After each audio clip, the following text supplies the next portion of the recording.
10h20 e está na hora de mais um Visto de Fora, como sempre com Begonha, Inigas, Olivier Bonamici. Bem-vindos. Vamos Olá, analisar. bom dia. Muito bom dia. Bom dia. Vamos que analisar alegria. então os mais relevantes assuntos europeus e nacionais da semana. Olá, Sérgio. Bom dia a todos, bem-vindos. E hoje vamos falar de diferentes geringonças. Uma nova e complexa geringonça em Espanha, que certamente irá ser formada, e uma outra, até surpreendente, na Madeira, a que já apelidaram de gerimponcha ou até pangonça. Eu não sei qual é que vocês gostam mais, mas eu aproveitava para perguntar-vos como é que se diz geringonça em francês e em espanhol.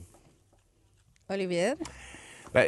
Vou-vos surpreender é que esta palavra, que foi usada muitas vezes pela imprensa francesa para falar do que se passa em Portugal, não tem tradução. É um pouco como saudade, ou seja, claro que há coisa que se aproxima, na saudade, nostalgia, mas a saudade não é só nostalgia. E então, geringonça, os franceses usam uma palavra errada que eles dizem bidule. Mas o problema do bidule, em francês, bidule, tu usas esta palavra quando tu não sabes o nome de alguma coisa. Olha, j'ai vu un bidule.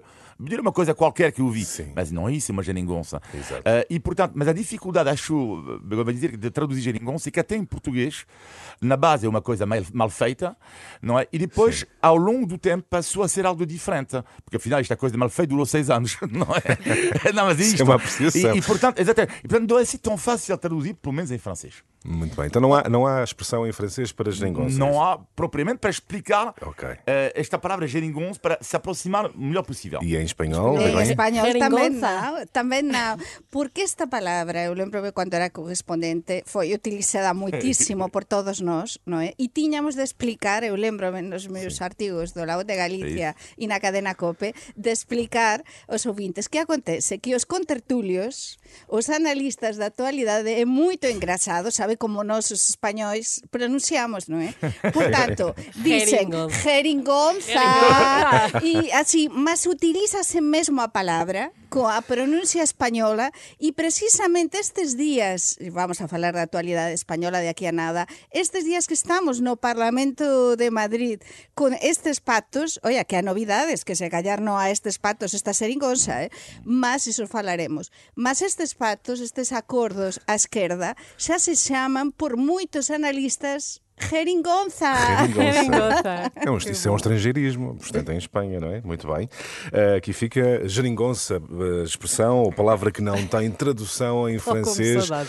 ou em espanhol. Podemos dizer, em vez de geringonça, esta plataforma que não tem tradução em espanhol ou em francês. Bom, vamos avançar para mais um programa. Vamos olhar para os temas em destaque na atualidade europeia. O Visto de Fora é uma parceria Renascença-Euronet, a rede europeia de rádios.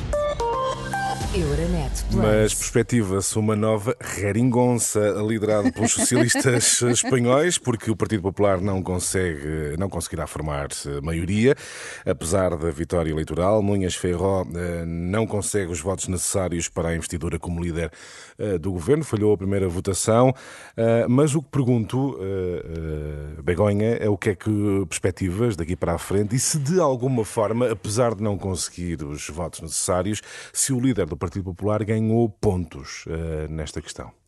Varias coisas. Primeiro, de aquí a nada, meio-día, Segunda votação, não é? temos segunda votação no Congreso dos Deputados, no Parlamento Español, onde todo aponta, temos de ser cautos, mas todo aponta a que o Feijóo vai voltar a perder e todo aponta que por cuatro lugares, não é? Por 4 votos, lugares no Parlamento, precisa de 176 e teve na primeira votação de quarta-feira 172. Portanto, todo aponta a isto, mas temos novidades de última hora porque ontem à noite os partidos independentistas da Cataluña parecía que o acordo, esta seringonza esquerda, estaba feita, Sí. non é? Para dar o apoio a Sánchez.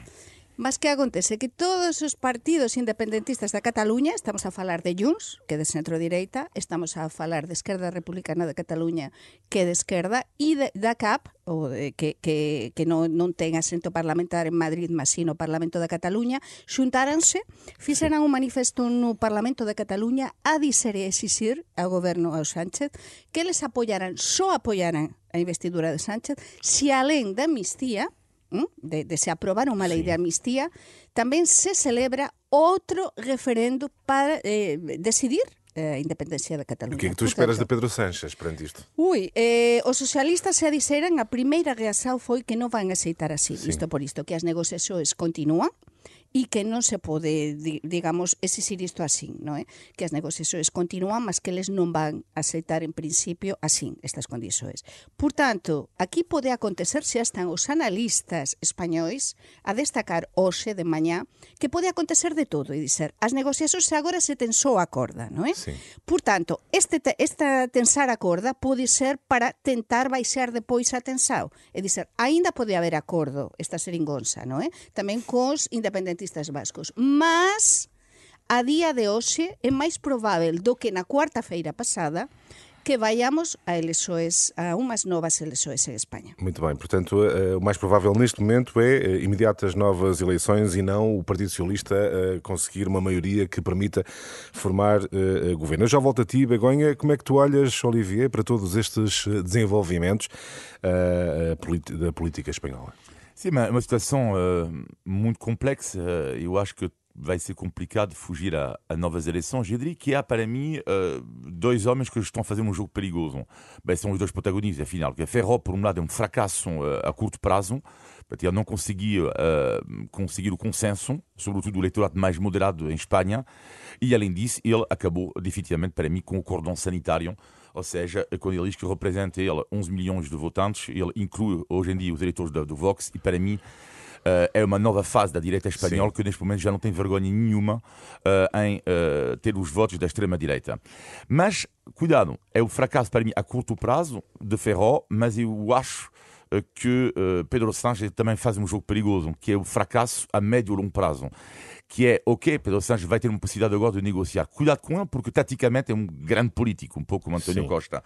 Mas ele, como o Begonha explicou, agora vai haver a questão do possível, da questão do referendo agora, e uma parte do seu eleitorado pode ficar, em caso de novas eleições, um pouco magoado com tudo isto. De duas uma, ou Sánchez agora, taticamente, faz uma jogada brutal, algo que não descartam, e ele continua no governo, primeira hipótese. Segunda hipótese, se há eleições, eu acho, pode estar completamente enganado, como já referi aqui, que uma parte do eleitorado mais moderado de Espanha poderá não se esquecer dessa questão nomeadamente da anistia e das negociações com os independentistas. Por isso é que eu pergunto, e reforço a pergunta, Olivier, se em caso de novas eleições imediatas em Espanha, apesar de teres apelidado Feijóo de fracasso, se Feijóo pode no futuro ser bem sucedido. Pode, é isso que eu disse, fracasso a curto prazo. Neste momento ele não saiu grande de curto prazo, isto, e da coligação com a extrema-direita e com uma nova direita espanhola que olha sem vergonha nenhuma para a extrema-direita, mas vamos lá ver, porque depois este homem, lá neste momento, pode depois juntar as pessoas da esquerda que não querem absolutamente de nada de um acordo de país. Portanto, ele pode, a médio prazo, sair vencedor disto. Begonha, perguntava-te há pouco se Feijóo, apesar de tudo, ganha alguns pontos em toda esta situação.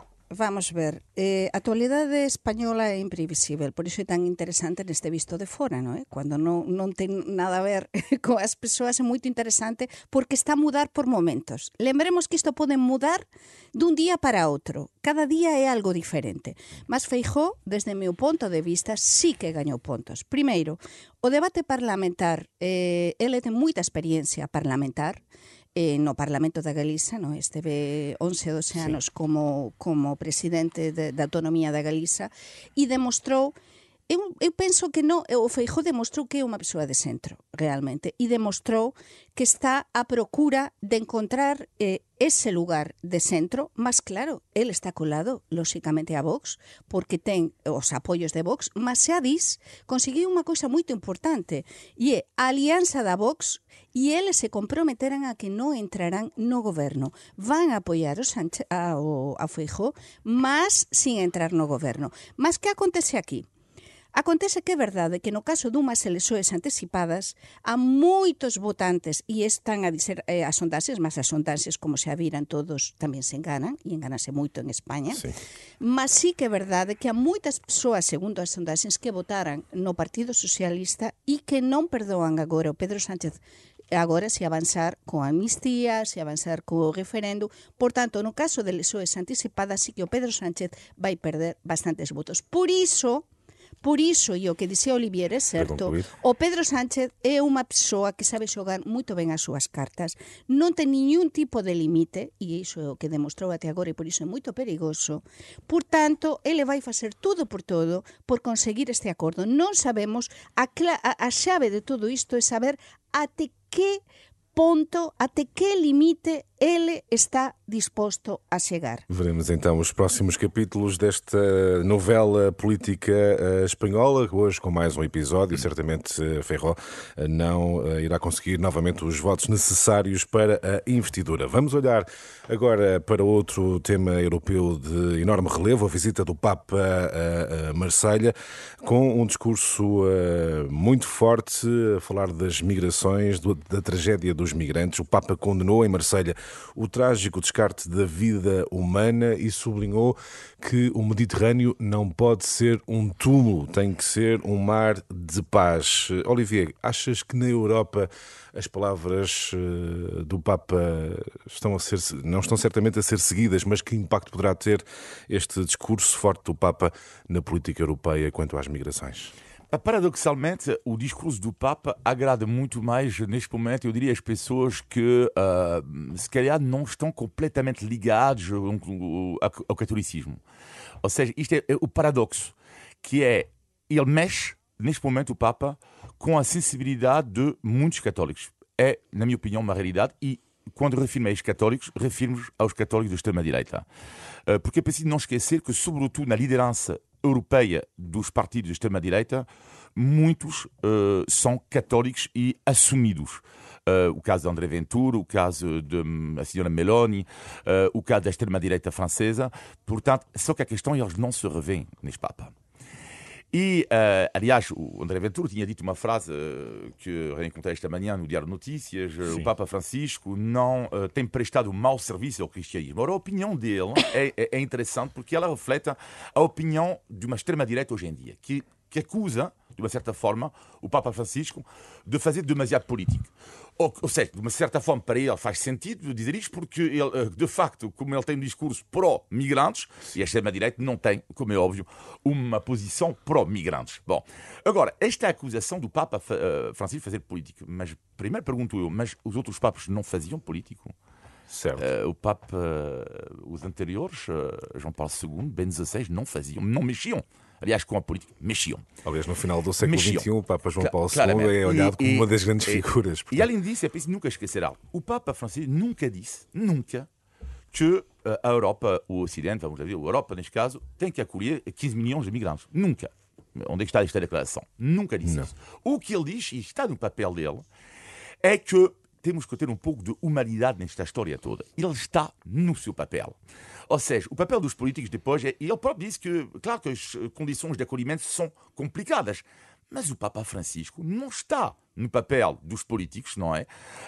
E ele não quer substituir-se. Ele não disse a Portugal, a França, a Espanha, vocês têm que acolher 1 milhão de migrantes. Nunca disse isto. Ele coloca humanidade, discurso humano, num discurso onde há cada vez mais desumanidade. Ou seja, ele nos recorda que por trás disto tudo é preciso também nunca esquecer que há vidas humanas.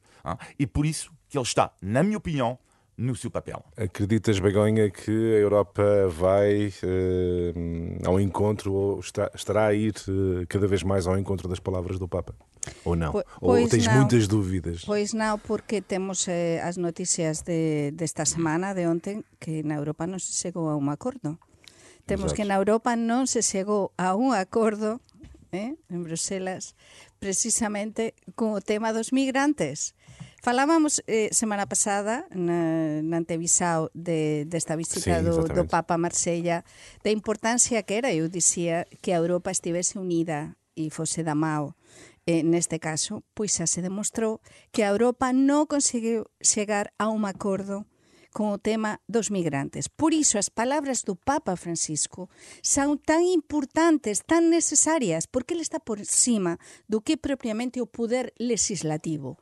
Ele é unha figura representativa, unha voz que se ouve e se debe escutar, se seja católico ou não.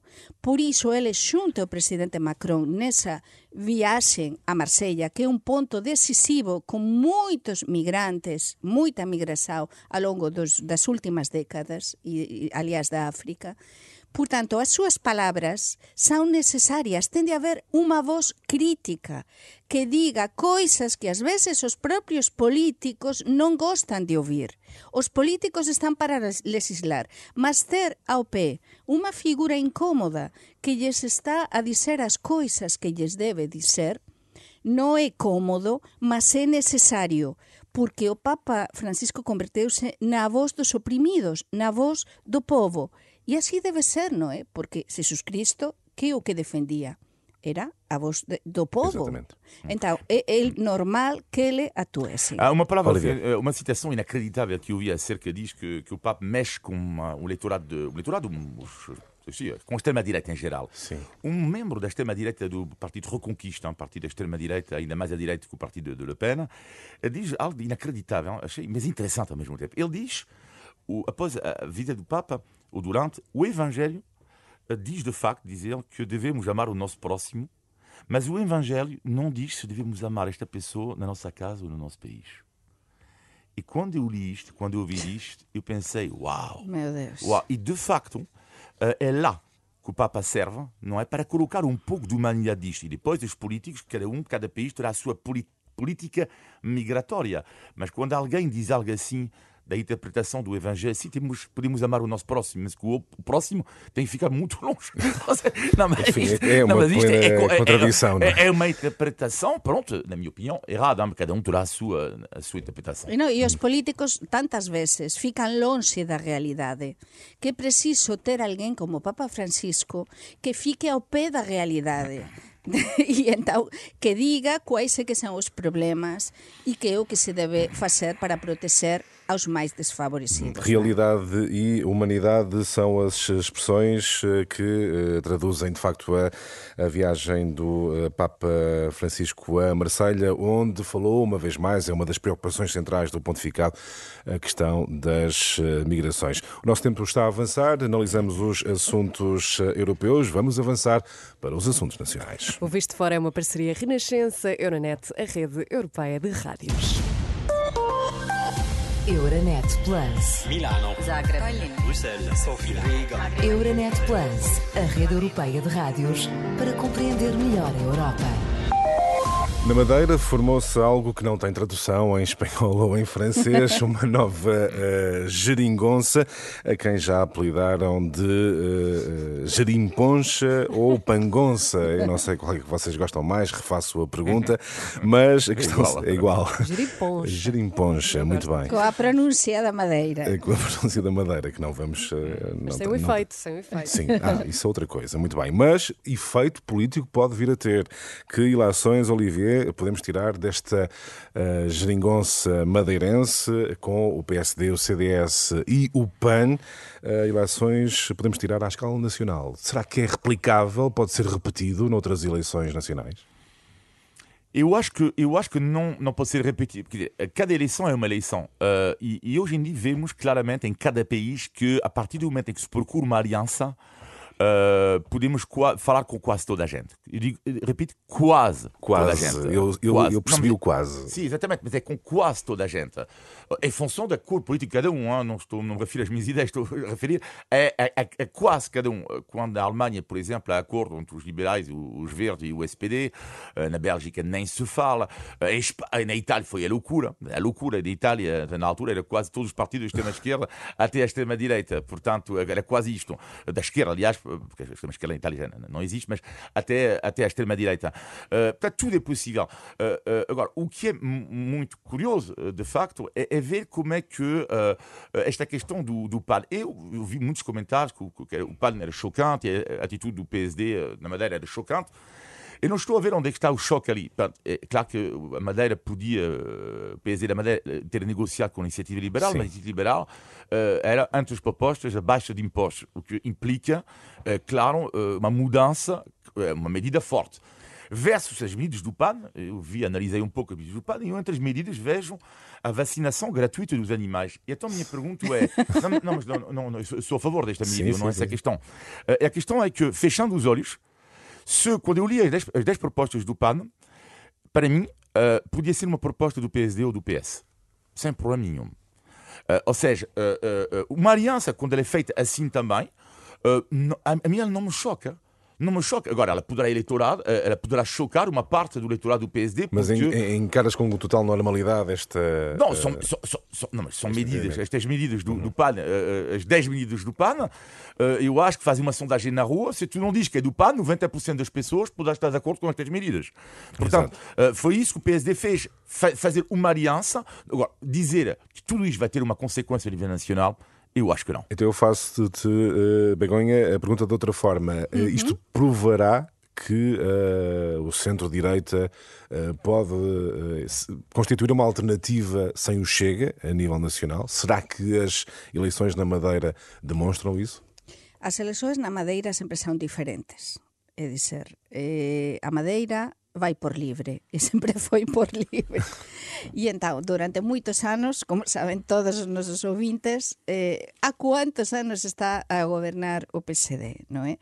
E con Alberto João Sardín se atiña a maioría absoluta sempre. Mas, neste caso, aquí hai unha coisa que non estamos a comentar e que para min demostran no momento político no que estamos tanto en España como en Portugal, que a falta de ética moitas veces e de cumprir o que se dixe ou se promete por parte dos políticos. Porque temos o Miguel Albuquerque que le dis que se non tiña maioría absoluta, ela se dimitía. E estábamos todos na noite electoral á espera de si se dimitía ou non. Que acontece? És tão ingênua. Que acontece? Non é tan ingenua, é que cando se dicen as coisas, o problema é que estamos xa habituados a que cumprirá o que dis ou non cumprirá, non. O que cando un político dis que vai facer unha coisa é para cumprir, porque para iso votamos. En España xa estamos curados, digamos, de espanto, non é? Como que ás veces que o Pedro Sánchez dis unha coisa e depois faz outra. Mas neste caso, ele deu a volta totalmente xa na noite eleitoral. Porque ele disse se não conseguisse uma maioria... Claro, mas vou ter maioría absoluta xa antes de quarta-feira. Conseguiu uma maioria parlamentar. Antes de quarta-feira xa teño. Por iso a mí non me extraña isto do PAN, porque realmente podía ser iniciativa liberal. É verdade que todas as miradas, todos os ollares ian esa noite electoral no domingo para iniciativa liberal. Mas por que non o PAN? É dizer, realmente aquí unha maneira exactamente de demostrar que ele se podía aliar primeiro pois con quen chegou o primeiro acordo, é máis cómodo e exige menos, mas eu acho que isto, como perguntaba Sergio, eu non o vexo con unha leitura nacional. E depois há unha coisa que eu acho que para mí é moito extraña neste visto de fora, digo, e que extraño non para mí. Alguma coisa de estranho no visto de fora. Non. Vamos ver. Para mí non é extraño porque eu coñezo moito ben Portugal, mas unha persoa de fora, por exemplo de España, que ollase para unha televisao, estivese a ver na noite electoral, é moito extraño ver, por exemplo, o líder nacional do PSD a falar primeiro antes de falar o líder do partido na Madeira, porque son unhas eleições autonómicas. Non me quero imaginar na Galiza, por exemplo, a falar primeiro, cando estaba o Feijóo de presidenta da Xunta da Galiza, a falar o Pablo Casado, estar na Galiza, lá e falar o Pablo Casado antes e dar opinião sobre o que podia acontecer, não é? Seria impensável. Deixa-me só perguntar aqui ao Olivier relativamente à forma como o Miguel Albuquerque deu a volta ao texto, digamos assim. Qual é a tua interpretação? É assim, ok, mas bom, estava a brincar e dizer que a Begonha era ingênua. A mim não me surpreendeu nada. Ou seja, ele ganha de forma estrondosa. Para mim não fazia muito sentido, tirando o facto de ele ter dito isto, mas não fazia sentido. Mas o diz muitas vezes, é? não fazia sentido nenhum demitir-se após uma Mas vitória tão é uma questão de esmagadora. interpretação sobre as palavras, não é? Ele disse que se não conseguir uma maioria absoluta... Sim, mas isto é eu tática, demito-me. tática, é do tipo, pronto, é para dizer isto, depois imagine que a Espanha, vamos imaginar que a direita espanhola diz isto e Ferrol ganha, mas está a 0,2 da maioria absoluta, tu achas que ele vai demitir? Como é óbvio. Claro. Muito bem, vamos avançar para outro tema e eu vou fazer aqui uma inovação, não costumo fazer isto, mas vou relembrar com um som um dos temas e momentos da semana. Por outro lado... desculpa. Sem futuro não há paz! Sem futuro não há paz! Não tem legitimidade social para falar sobre crise climática! O momento em que o Ministro do Ambiente foi atingido com tinta verde atirada por ativistas climáticos, também na semana em que jovens portugueses foram ouvidos no Tribunal Europeu dos Direitos do Homem porque avançam com uma queixa climática contra 32 países que não cumprem o que está previsto no Acordo de Paris. Olivier, fazes aqui uma distinção sobre uma forma e outra de ativismo climático. Como é que vês estes movimentos? Sim, não, mas isto é mais do que óbvio, não é? Uns respeitam a lei, eles têm o direito de fazer de queixa de tudo que te apetece, tens o direito de manifestar, isto são direitos, podemos concordar ou discordar sobre o motivo da queixa, mas claro que temos que diferenciar. Esta queixa feita por português, não é a primeira, não sei, são 1000 e tal queixas, eu acho que não vai, infelizmente, mudar grande coisa, mas pelo menos há a intenção e respeito a lei, o facto de ser queixa, faz parte da República. Agora, no que diz respeito aos outros ativistas radicais, vejo 2 pontos aqui. Primeiro, um ponto que eles querem, que eu acho que é um sucesso, e outro um insucesso. Qual é, para mim, o sucesso das ações? Que é, o objetivo deles é que toda a gente fala disso. É o objetivo deles, eles conseguem. Sucesso. Certíssimo. Toda a gente. Agora, a grande questão aqui é saber se servem à causa. Para mim não é um sucesso. E mais do que isso, é reprovado. Prejudica a causa. E segundo ponto, isto é condenado pela maioria da opinião pública. Bom. Mas há uma outra questão por trás, que é este ativismo radical nasce da tal ideia que é uma questão de urgência. Radicalismo versus urgência. E há cada vez mais cientistas que estão também, não no movimentos assim tão radical, mas que estão a dizer, mas espera aí, nós andamos a dizer isto há não sei quanto tempo. E vocês esperam o quê? E essa, a grande questão é essa. Que resposta perante uma urgência? Eu não defendo, como é evidente, o que eles fizeram, não é? Porque não vais pôr tinta num quadro de Van Gogh, que vais ficar preocupado depois mais com o ambiente. Como é óbvio que não. Agora, que há urgência, há uma urgência que ninguém liga. O que a grande parte da comunidade científica diz, também é verdade isto. E às vezes deste silêncio, desta ignorância, depois nasce o radicalismo. Portanto, este radicalismo é consequência da inação dos Estados. Mas como é óbvio. Begonha, mas eu faço-te a pergunta, este tipo de ações em que vemos ativistas climáticos a tirar tinta a um governante ou a um quadro de Van Gogh, por exemplo, isto contribui ou prejudica a causa climática? Eu faço esta pergunta, o fim justifica os medios? Eu acho que não. O fin non xustifica os medios. É dizer, por moito que os activistas son activistas, é verdade, teñen de reivindicar, mas ao limite, falamos do limite dos políticos, ou na política, na ética, non é?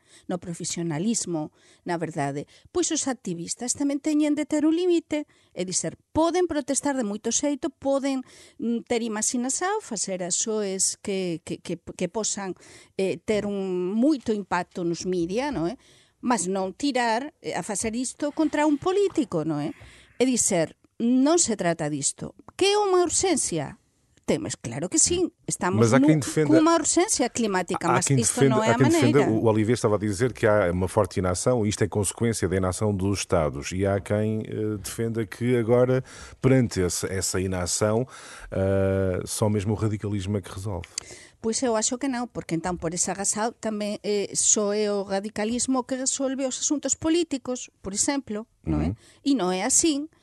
Sempre con o diálogo se resolverán as coisas. Eu acho que o que faz e fará resolver as coisas é cando todos na Europa, por exemplo, se poñan do mesmo lado neste sentido e façan coisas de verdade e façan coisas a serio para tentar avanzar con este tema. E depois nos diferentes países, cando os políticos de verdade mas non só no ministerio correspondente, sino os políticos de verdade, façan as soes mesmo onde se vese que se está a facer e avanzar con isto, é cando as coisas ou a opinión pública pode mudar, porque estamos con un problema gravísimo, non temos máis do que ver o que está a acontecer hoxe, unhas máximas de 35 graus en Lisboa. Estamos a entrar quase en outubro. Exato. Então, um isto outono é muito uma quente. urgência, mas Olivia, o fim não justifica que existam os médios. Queres acrescentar algo? Bom, Olivia? só uma pequena frase. Para mim é um pouco isto, que é que quando um médico vai te dizer que tens uma taxa de colesterol demasiado elevada, ele não pode te obrigar a fazer desporto ou a deixar de comer salsicha ou enchido. Mas tens que fazer isto. Tens uma taxa de colesterol super elevada. E a grande questão é, tu não fazes nada para resolver isto, essa é a grande questão, mas tu não podes ao mesmo tempo, é muito complicado obrigar o outro a tomar medidas assim, senão depois há questões das liberdades também. Exatamente, a liberdade, aí está, estamos em países democráticos, por isso chegar a ultrapassar estes limites é muito perigoso. Muito bem, fica bem clara essa vossa posição. Vamos a um dos momentos mais aguardados deste programa. Vamos, pois, é o nosso índice de tugalidade. Índice de Tugalidade. Aqui temos sempre uma expressão que para nós portugueses pode ser óbvia, para quem a vê de fora ou ouve de fora pode gerar aqui alguma confusão. Queremos saber hoje, eu e o Sérgio, se vocês sabem o que é que significa, pode ser simples, dar um nó. Sim, claro, casar. Certo? Eu disse primeiro. Muito bem. Mas isso Ganhou a França. Não pode haver o replay. Não pode Ele haver o está como replay. estou a Vamos ao ganhar VAR. os últimos programas. Não sei se o está- VAR vai dizer alguma coisa. Mas isso sabíamos. Vamos ver, isto foi muito rápido, vamos avançar. Índice de Tugalidade. Na verdade, tentei saber porque é que se diz dar um nó, efetivamente, e não consegui arranjar Não. explicação. Não sei. A propósito disto, Ele está a olhar assim porque ele se adeu ou não em Portugal, não sei. Não sei se está a pensar Eu depois tenho uma uma outra pergunta. vez. Não tem nada a ver com dar um nó, mas eu depois tenho uma pergunta para a Begonha. Então já lá vamos. Ok, já lá vamos. Também aos negativos e aos positivos da semana. Começamos hoje por ti, Olivier, com o negativo da semana. o negativo da semana Ou se calhar começamos por ti, Begonha. O que é que tu achas? Pois por mim, não há problema. Para mim o negativo é que o dia não tenha 48 horas. E por que digo isto? Porque, porque eu sou uma pessoa muito ativa. E, por exemplo, hoje eu tinha um pequeno almoço de uma associação de mulheres profissionais executivas espanholas. Não pude ir ao almoço, não por ao pequeno almoço, não pelo programa de radio, sino porque antes tiña de deixar prontas coisas do meu traballo e por moito que acordes cedo e que queras facer moita coisa que para mí o día non dá para máis. Iso que eu estou dun lado para outro, entre a Galiza, Portugal, sempre, ou a viaxar, ou a traballar unha semana cá, outra lá, que non me chega o tempo, ni para estar con as amigas dun lado, aquí de Portugal, coas da Galiza, coas da Galiza, coa familia na Galiza, coa miña familia cá. É dizer, é que non me chega o tempo. Não Por me mim chega tudo o bem, tempo. pode ter 48 horas, mas o vencimento diário tem que aumentar. Exatamente. E a tua, Olivier? O meu negativo é que Portugal, pronto, é um país, sabemos, cuidados maiores de Portugal é a sua qualidade de acolhimento e mesmo até o que diz respeito ao tratamento das crianças e dos idosos, eu acho que para mim é uma referência de Portugal, neste caso. Mas, no entanto, é o meu negativo da semana. Eu reparei que aqui há uma espécie de desprezo, às vezes em dois sítios, centros de saúde, apontei, e caixas de supermercado com os idosos. Há uma coisa que eu não suporto e cada vez menos, é quando o idoso está à minha frente e ele, por exemplo, vai pagar e a pessoa que está na caixa, por exemplo, a pessoa idosa engana-se. Então, mas porquê que a outra pessoa fala assim depois? O cartão! Eu já disse, o cartão é assim! Bom, eu não entendo esta forma de falar com os velhos, os idosos. Não entendo. E vejo cada vez mais. Há pessoas que... Ou seja, no centro de saúde, não, mas isto tem que ser dito. Desculpe-me, senhor, onde é que está isso? E às vezes as pessoas idosas não ouvem. Bom, ok. As pessoas aos gritos, não é que são os gritos, é a forma de falar, mas que falta de respeito. É uma questão de ter paciência Não, e às e vezes sabe o que eu respeito. digo? Hoje em dia já intervenho eu. Eu já intervenho. É muito estranho, meu senhor. Comigo não fala assim? Porquê? Mas porquê que não me fala assim comigo? Porquê que não me diz, olha, então não percebeu que a filha à esquerda? mas porquê é que tu me falas assim a um idoso, tu? Mas quem é que tu és, tu? É o Para descarte. falar assim, é o meu negativo da semana. Muito bem, E positivo. é preciso lembrar que todos nós, se calhar, chegaremos lá, não é? Exatamente. Si chegamos, Sí, sí, então, efectivamente, e se debe proteger moito as persoas idosas e, por favor, mellorar as calçadas portuguesas. Muito bem, Mellorar muito bem. as calçadas É verdade, há portuguesas. Visto de certos fora. tipos de botas que não funcionam com Não, a e sobre calçada todo portuguesa. porque quando se cumpren anos ainda é máis difícil andar pela calçada portuguesa e máis fácil ter quedas. Begonha, positivo da semana. Pois o positivo foi un parque que descubrín há uns días. Eu non estive cá cando foi a Xornada Mundial da Xuventude, estaba de ferias, acompañei moito directamente, mas non coñecía toda a zona do Texo que foi revitalizada, ese novo parque do Texo que é unha auténtica maravilla, esa pasadeira, porque realmente nese parque tanta polémica que houve con esa zona. Vamos lembrar cá a polémica. Pois ese parque real está a unir dois municipios. É un parque que ten unha pasadeira incrível onde se pode andar de bicicleta, se pode correr, se poden andar até 12, 14 quilómetros. E uma curiosidade, tem mais espaços verdes ou é mais passadiço? Bastantes espaços verdes, é dizer, está a ficar con bastantes espaços verdes. Eu animo aos nosos ouvintes a que vayan lá ver e vai ser unha lembranza sempre da Xornada Mundial da Xuventude porque está o palco que vai ficar para concertos, mas depois tú continúas e era unha zona que todos nos lembramos que estaba infrautilizada, é dizer, aquilo estaba totalmente abandonado. Entón, para min ficou moito bonito, até se poden observar as aves, se pode observar o estuario e ver o estuario. Por tanto, para mí, unha das mellores descobertas que eu teño feito en Lisboa nos últimos tempos. E vamos encontrar a Begonha a fazer o seu jogging. Se calhar. Positivo da semana. É positivo da semana, é algo a qual assisti ontem à noite, queria partilhar um pouco com vocês, que é uma palestra extraordinária a qual assisti sobre o amor, sobre a filosofia e o amor neste caso, e vou partilhar com vocês talvez a citação mais bonita que eu vi de um professor de filosofia, mas antes disso dizer que existe rapidamente três nomes gregos para o amor, que é Eros, portanto, a paixão amorosa, Philia, que é um pouco a amizade, e a amizade no sentido mais amplo, e Agapé. Agapé que é uma espécie, que é o Deus divino e o amor de Deus incondicional, no sentido da caridade, mas não na caridade também no sentido que eu vou me libertar do meu ego para amar o meu próximo. É mais ou menos isto, Agapé. E dentro do contexto do Agapé, libertar do meu ego para gostar mais de alguém, a citação mais bonita que eu ouvi sobre o amor foi ontem à noite e dizia um filósofo: tu serás amada ou amado quando poderás mostrar a tua fraqueza sem que o outro se sirva disso para afirmar a sua força. Bom, acho que ficamos todos sem palavras. Muito bonito. E isto é o que eu acho que na vida, para responder ao eleitor, ao membro do Partido Reconquista, que eu acho também que podemos recuar um pouco, isto, o HP, a caridade. Podes repetir para quem não... Sim, tu serás amada ou amado quando poderás mostrar a tua fraqueza sem que o outro se sirva disso para afirmar a sua força. Muito bem. Muito. Uma salva de palmas. Não é preciso, não. Sérgio, tu tinhas uma pergunta. Sim, tinha uma pergunta, curiosa. porque naturalmente eu fui perguntar ao Sr. Google como é que se diria geringonça em francês ou espanhol, e de facto a solução que nos dão a tradução que nos dão em francês é bidou, mas o Olivier já nos explicou que não é adaptável. Em espanhol, Begonha, dão-nos artilúrio. Afinal, o que quer dizer isto? Isso não se utiliza para nada, nunca se utilizou isso. O que é que significa artilúcio? É como um aparelho de algo. Artilúcio.